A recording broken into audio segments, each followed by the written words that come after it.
Patay ang isang lalaki matapos na sumalpok sa poste at mahulog sa irigasyon ang minamanehong motorsiklo sa Mangaldan, Pangasinan.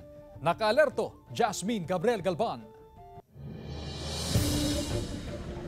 Sa video na ito, makikita ang isang lalaking nakahandusay sa irrigation canal sa Barangay Poblasyon, Mangaldan, Pangasinan. Gabi noong Lunes, August 19. Duguan ang mukha. Tulong-tulong ang mga rescuers sa pag-ahon sa kanya sa kadinala sa ospital. Pero hindi na umabot ng buhay. Nakilala ang biktimang si John Paul Camara Diaz, 24 anyos at residente ng Barangay Palwa ng parehong bayan. Bumisita si John Paul sa kanyang mga magulang sa Barangay Bunlag at pauwi na sana na mangyaring aksidente. Inuman ng konti rito. That was siguro mga around 8 o'clock. Pauwi na siya, dumaan siya sa amin pa sa bahay. Nagmano, uwi na ako, tito, tita, sabi niya.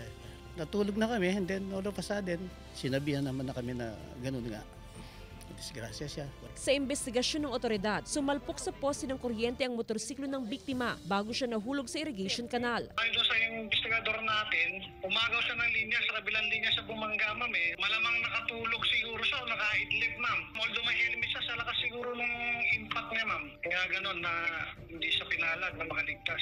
Malungkot, bigla. Nandun lahat-lahat. Yung sad na sinasabi nga nila. Naramdaman namin lahat-lahat yan. Lahat ng kami na iniwan ng pamilya niya.